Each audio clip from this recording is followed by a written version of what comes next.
आप सभी पत्रकार बंधुओं का स्वागत करता हूं। आज का जो विशेष मुद्दा आपके साथ चर्चा का है, वो जनजातीय क्षेत्रों की एक लंबे समय से लंबित और ज्वलंत मुद्दे को लेकर है। मुद्दा है कि जनजातीय क्षेत्रों के लिए जो नो-तोड़ नियम है, वो अभी भी जो है जारी है, परंतु नो-तोड़ के तहत जो भूमि दिया जाना है, उसमें जो है फॉरेस्ट कंजर्वेशन एक्ट 1980 के प्रावधानों के चलते नो-तोड़ देना संभव नहीं है।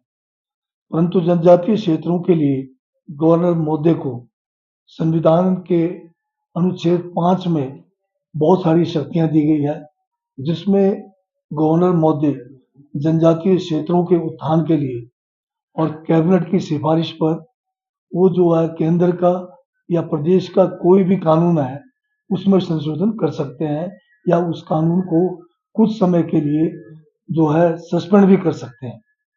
और ये पूर्व में भी 2014 में से लेकर 16 से लेकर 18 तक जब कांग्रेस की सरकार थी, उस समय ये जो है फॉरेस्ट कंजर्वेशन एक्ट 1980 सस्पेंड हुआ और उसके फलस्वरूप जो है जनजातीय क्षेत्रों में लोगों को नो-तोड़ मिलने शुरू हुए।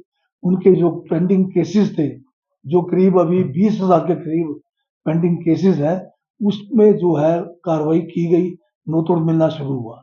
परंतु जैसे ही 18 में जो है भाजपा की सरकार आई दिसंबर 17 के बाद, तो बीजेपी की सरकार ने जब कानून 18 तक के लिए बना था, जो एफसीए जो है 1980 वाला जो है सस्पेंड किया हुआ था 18 के दिसंबर तक, पर उसमें की जयराम ठाकुर ने सिर्फ एक केस किन्नौर में नो-तोड़ का स्वीकृत किया, बाकी सारे केस जो है ठंडे बस्ते में डाल दिए। एक लंबा संघर्ष किन्नौर कांग्रेस में हम लोगों ने मिलकर उस समय किया और जयराम ठाकुर जो मुख्यमंत्री थे, उन्होंने 2020 में फिर हमें जो है एक बार अपने पास बुलाया और हमारी मांगों को मानते हुए उस समय के गवर्नर ने 1 साल के लिए और जो है ये 1980 का जो फॉरेस्ट कंजर्वेशन एक्ट है, इसको सस्पेंड किया।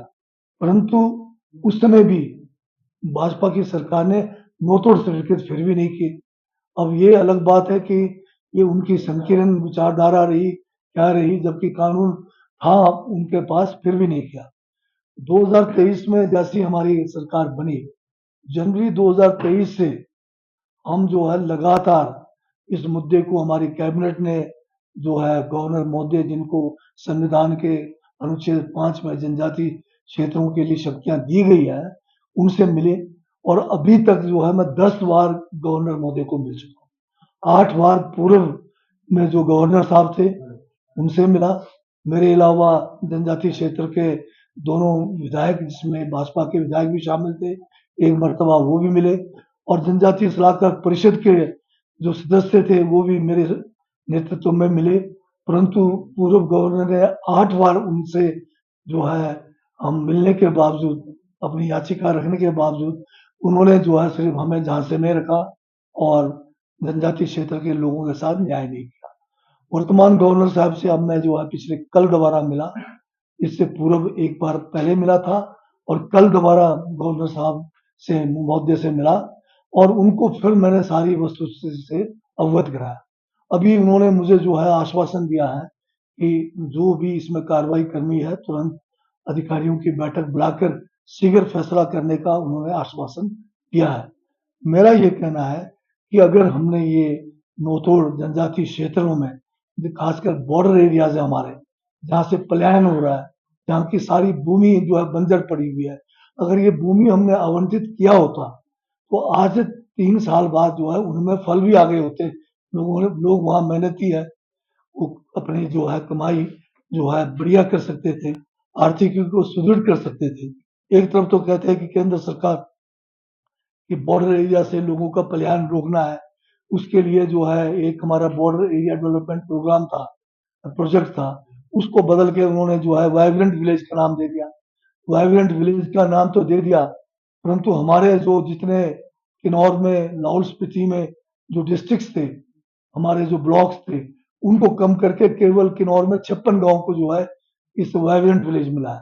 अब अगर पलायन रोकना है तो सबसे बढ़िया तो ये था कि जो जमीन हमारी खाली पड़ी है, बंजर पड़ी है, क्यों इसको जो है कानून होते हुए हम इसको नहीं कर पा रहे। तो मेरा जो है आपके माध्यम से भी जो है गवर्नर मोदी से आग्रह करना है कि इस पे बिना विलंब तुरंत इस पे कार्रवाई की जाए। 3.5 साल का समय निकल चुका है और लोगों में बहुत रोष है। लोग जो है बहुत जो है मुखर हो गए हैं और लोग क्या पता किस तरह का मतलब कोई आंदोलन के लिए ना प्रेरित हो जाए। तो उससे पहले जो है गवर्नर महोदय इसके ऊपर अपना संज्ञान ले और जो एक जायज मांग है, जो पहले भी हो चुका है, कोई नई मांग नहीं है, नया कानून बनाने की बात नहीं है। जो शक्तियां संविधान ने दी है, उन शक्तियों को सिर्फ जो है इस्तेमाल करके जनजातियों का कल्याण हो सकता है। उसके लिए आगे हमें बढ़ने की जरूरत है, यही मैं कह रहा था।